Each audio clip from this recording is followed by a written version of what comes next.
दोस्तों, जरा एक पल के लिए अपनी आंखें बंद कीजिए और सोचिए कि अगर आज से लगभग 70 साल पहले आप किसी भारतीय गांव में पैदा हुए होते तो आपकी जिंदगी कैसी होती। सुबह मोबाइल की अलार्म से नहीं, बल्कि मुर्गे की बांग से होती।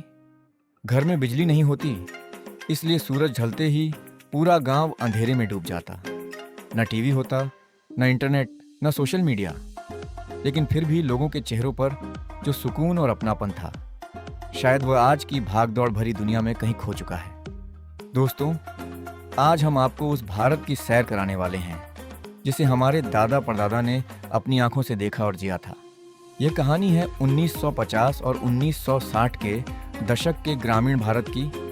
एक ऐसा भारत जो साधनों में गरीब था, लेकिन संस्कारों और रिश्तों में बेहद अमीर था। उस समय भारत की लगभग पूरी आत्मा गांवों में बसती थी। दूर दूर तक फैले खेत, कच्चे रास्ते, मिट्टी और भूसे से बने घर और चारों ओर प्रकृति की शांति।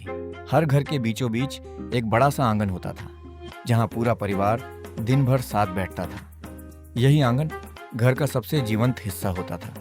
दादी नानी वहीं बैठकर अनाज साफ करती, सूत काटती और बच्चों को लोक कथाएं सुनाती थीं। बच्चे मिट्टी में खेलते थे, पेड़ों पर चढ़ते थे और शाम होते ही पूरे गांव में उनकी हंसी गूंज उठती थी। उस समय किसी को अकेलापन महसूस नहीं होता था, क्योंकि पूरा गांव ही एक परिवार की तरह था। अगर किसी घर में शादी होती तो पूरा गांव अपनी जिम्मेदारी समझकर तैयारियों में जुट जाता। कोई मंडप बनाता, कोई खाना बनाता, तो कोई मेहमानों की सेवा करता। रिश्ते केवल खून से नहीं, बल्कि विश्वास और अपनापन से बनते थे। लेकिन इस खूबसूरत तस्वीर के पीछे संघर्ष भी कम नहीं था। उस दौर में अधिकांश लोगों की रोजी रोटी खेती पर निर्भर थी। ट्रैक्टर बहुत कम दिखाई देते थे। किसान अपने बैलों को परिवार का सदस्य मानते थे। सुबह सूरज निकलने से पहले ही वे हल कंधे पर रखकर खेतों की ओर निकल पड़ते थे। खेतों की सिंचाई के लिए कुएं, रहट और बैलों की मदद ली जाती थी। रासायनिक खाद का चलन बहुत कम था। गोबर की खाद और प्राकृतिक तरीकों से खेती होती थी। मेहनत बहुत ज्यादा थी, लेकिन लोगों को अपनी मिट्टी पर गर्व था। उस समय की जिंदगी आज जितनी सुविधाजनक नहीं थी। कई गांवों में बिजली नहीं पहुंची थी। रात होते ही मिट्टी के दिए और लालटेन ही रोशनी का सहारा बनते थे। बच्चे उसी हल्की रोशनी में पढ़ाई करते थे और परिवार रात का भोजन साथ बैठकर करता था। आज हम एक बटन दबाकर पानी हासिल कर लेते हैं, लेकिन उस समय घर की महिलाएं रोज सुबह घड़ा लेकर कुएं या तालाब तक पैदल जाती थीं।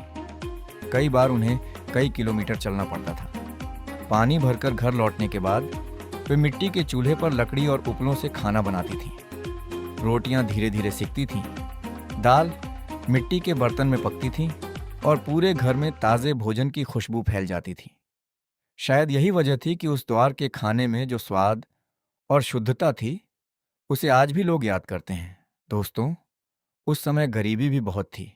कई परिवारों के लिए 2 वक्त का भरपेट भोजन जुटाना आसान नहीं था। फिर भी लोग मेहनत करना नहीं छोड़ते थे। जो मिलता उसी में संतोष से जीवन बिताते थे। गांवों में स्कूल बहुत साधारण होते थे। कहीं पेड़ के नीचे कक्षा लगती थी, तो कहीं मिट्टी की छोटी सी इमारत में। बच्चे जमीन पर बैठकर पढ़ते थे।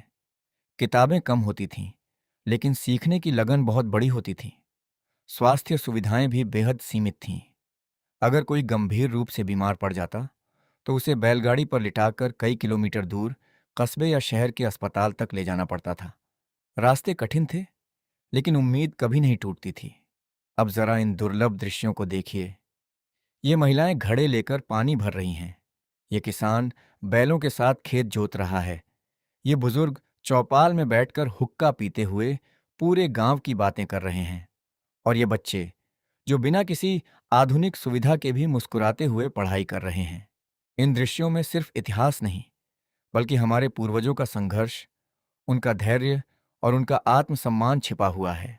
आज हमारे पास आधुनिक घर हैं, तेज इंटरनेट है, गाड़ियां हैं और हर तरह की सुविधा है, लेकिन शायद हमने उस दौर की सबसे कीमती चीज, अपनापन और सादगी, कहीं पीछे छोड़ दी है। दोस्तों, यही था वो भारत जिसे हमारे दादा परदादा ने अपनी आंखों से देखा, जिया और अपने संघर्ष से आगे बढ़ाया। आज अगर हम बेहतर जिंदगी जी रहे हैं, तो उसमें उनकी मेहनत और त्याग की बहुत बड़ी भूमिका है। अगर आपको अपने पुरखों की ये यात्रा पसंद आई हो, तो वीडियो को लाइक ज़रूर करें, अपने परिवार के साथ शेयर करें और कमेंट में बताइए कि आपके दादा दादी उस दौर की कौन सी यादें आपको सबसे ज़्यादा सुनाते थे। मिलते हैं अगली ऐसी ही ऐतिहासिक यात्रा में। तब तक के लिए जय हिंद।